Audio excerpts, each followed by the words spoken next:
In 2024, Cam came to our Manchester Lane test facility to hit the different prototypes that we had. 25 Pro V1. Cam had been playing our left dot Pro V1 golf ball, which keeps the ball down. But from a spin standpoint, he still had a tendency to overspin his wedges. And he had distance control issues as a result of too much spin. Is it supposed to be lower than the current dot? Maybe, maybe not. Cam approached us and said, where can you help here? Because of the speed, the way he delivers it. We needed time with Cam to figure out what launch window are we going to put you in. That's got to be lower. That was like even a straighter shot. We knew we had to take a lot of spin out of the golf ball for him. It looks like just too low to me. 25 doesn't quite seem to do that just with how high it launches. That looks nice. He didn't even necessarily have to see the numbers to just know that the ones that he was hitting were giving him much better spin rates with certain clubs than his current ball. If you had to go take one, is red 5 still leader in the clubhouse with black 5 close? It seemed to me like it spun more or launched a little higher, like gave me a little height in the 4-5 iron. Yep. And then spin was down in the driver. Yep. But I think Yeah. on 95% of days, it's like perfect. Last thing I would want to do is just between red 5 and black 5, wedge-wise, short game. Sure. 5 minutes. Yeah, absolutely. See if there's any difference between the two. Okay. If you can't chip with it, there's kind of no point in moving on. It's got to start with some of the little stuff. It has to sound right. It has to feel right off the face. You've told us you don't want to lose it here either. No. Yeah, if we could take a little out of full wedges, yes, but... Yeah, I like the dot around the green a lot. That bounces so much more. The golf ball is the one piece of equipment you're using on every shot. You always have to be careful as we're developing products, as we change them, how it's going to impact every club throughout the bag. So JJ would have been brought in the process pretty much from the beginning. So this is a little dogleg right. The best line is kind of split in the bunkers. When Cam switched to double dot with its driver, we kind of saw a little bit lower flight. So in this case, we had to kind of create some more lift and some more launch in his golf ball to have the flight we needed, the land angle we needed.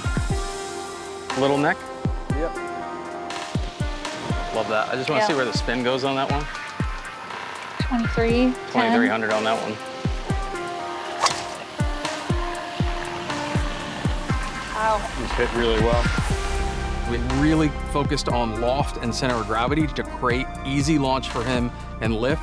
So we had a golf ball that really fit his irons, and then we were able to kind of counteract some of that flight in the woods to give him ideal across the bag.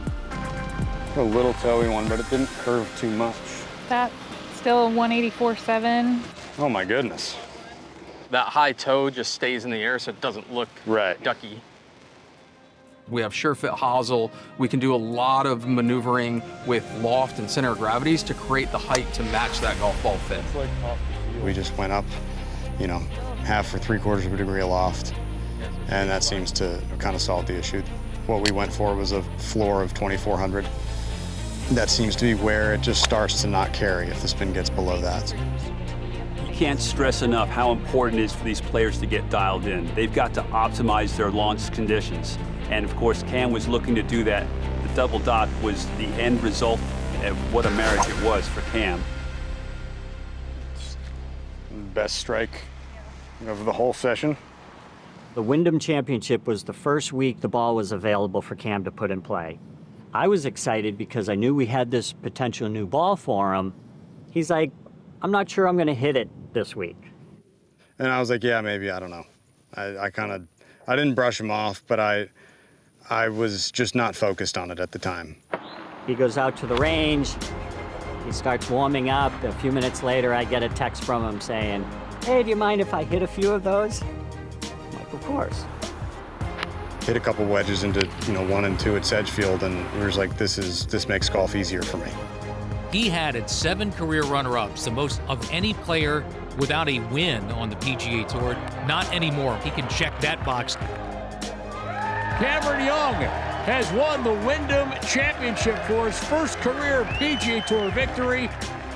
Been something we've worked on over the last 9-10 months. I think it definitely contributed to some of the good play this week. We came this close to him not even hitting the ball that week. But he did, and he won. This is like a magic golf ball for him. This change that he has made, it correlates perfectly with a complete and total makeover of his game. And won twice since it had never won before. Now he's won twice, including with the Players. And the Ryder Cup. And the Ryder Cup had that moment. I kind of just think that's hard to think that it's a hot streak. I certainly think that Cam winning is going to strike a little bit of fear into the hearts of other players and caddies on the PGA Tour now. He's so incredibly talented.